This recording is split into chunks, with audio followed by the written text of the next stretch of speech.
Greetings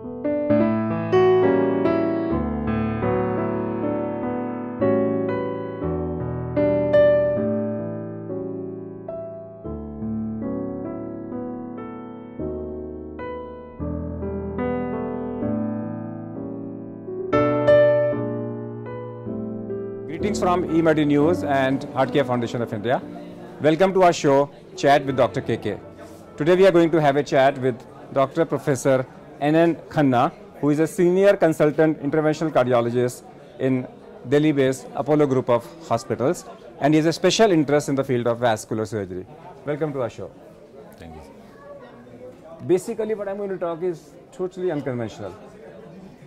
Vascular intervention in a patient with erectile dysfunction. Because that's something which patient doesn't want to talk. Quite often the wife comes and start talking about it. Correct. इसके बारे में पूछते क्यों नहीं हो? Correct. The son and the daughter will never come back and ask about their father's situation for that. The doctor, often most of the cardiologist or the physician doesn't talk to the patient about their sexual history. Correct. But this is common. If Very India has an epidemic of coronary artery disease, there has to be an epidemic of erectile dysfunction. My first question is, in coronary artery disease, what is the prevalence of erectile dysfunction? In coronary artery disease, the erectile dysfunction actually occurs in more than 50% of the patients. And More than 50% of the cases. At what duration of CAD? And it's very interesting, the erectile dysfunction actually predates manifestation of coronary artery disease by 5 years. So the same patients, if you go back to the history, the erectile dysfunction comes before, at least 5 years before the patient starts having angina or a heart attack.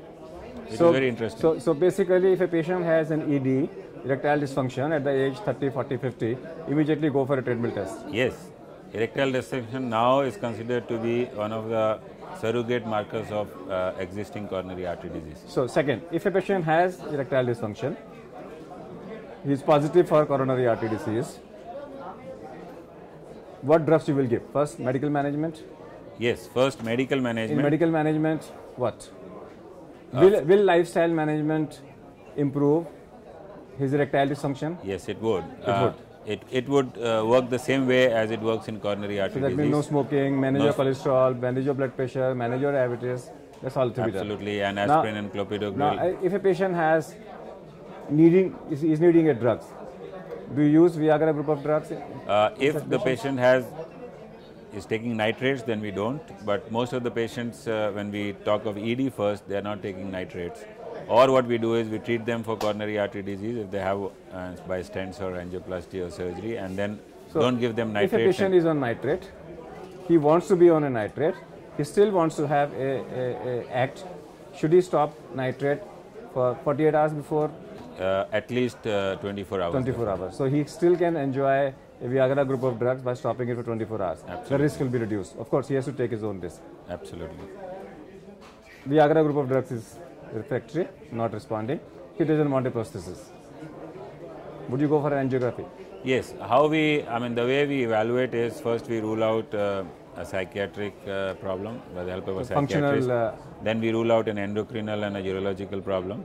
And then we subject these patients who have failed Viagra therapy to a penile Doppler. Now, if a penile Doppler shows a systolic velocity, penile systolic velocity of less than 25 centimeter, then in that case we give them papaverine injection, intrapenile cavernosal injection.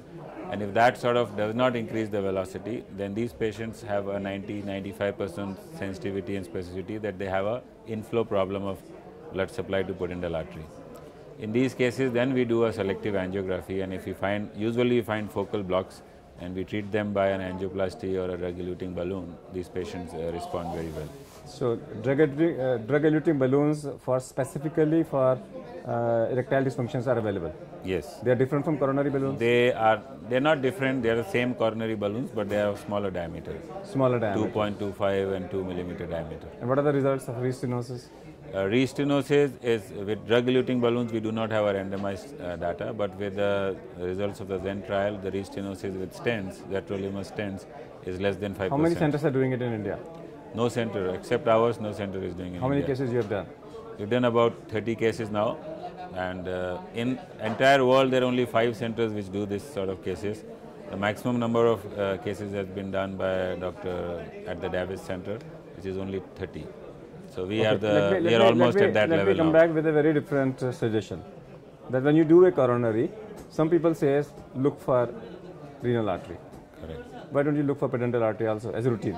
Actually, we it's not going to increase the cost, yes, except for the dye. If the renal functions are normal, why don't you do it as a routine? And you may find that when you're doing an angioplasty there, you can do an angioplasty there also. Actually, now we have started, with experience, now we have started looking at it, whenever we are doing an angiography, at least in my patient, we have started doing pudendal artery angiograms, because we have a machine which has a DSA and we can localize blockages in many patients. But whether these patients actually require stenting or not, that is still debatable. Because these patients, we are collecting that data. Prospectively, patients of coronary artery disease. If I go back again, if I do a carotid screen, if I do a coronary screen, if I do a renal screen, and if I do an intrapudendal screen, right, how much in terms of dye it will make a difference?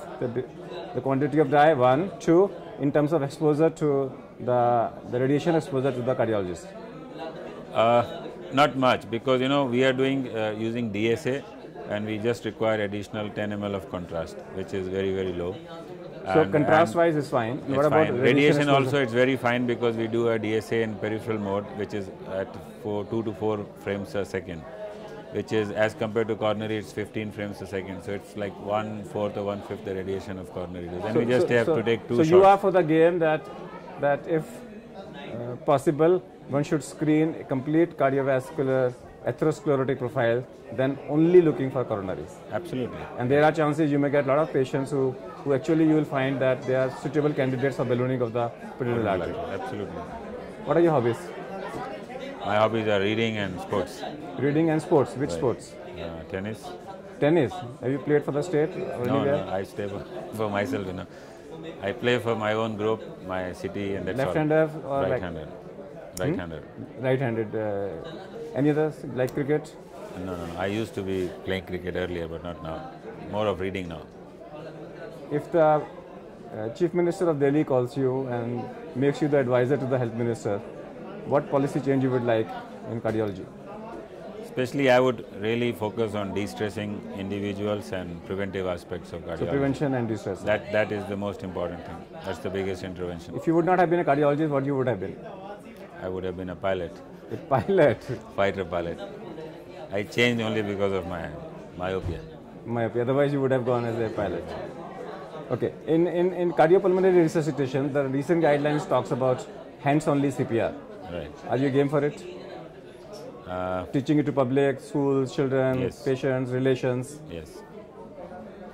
I think so. To prevent... to at least to save some people. To save some people. Right. So what Professor Khanna says is that if he would not have been a cardiologist, he would have been a fighter pilot. And he could not become a pilot only because, on medical grounds, because his the spectacles he used are not allowed to become a pilot. We thank our guest, Dr. Khanna, to be with our show. And that's all for today. We'll come back with one more show. Till that, goodbye. Thank you.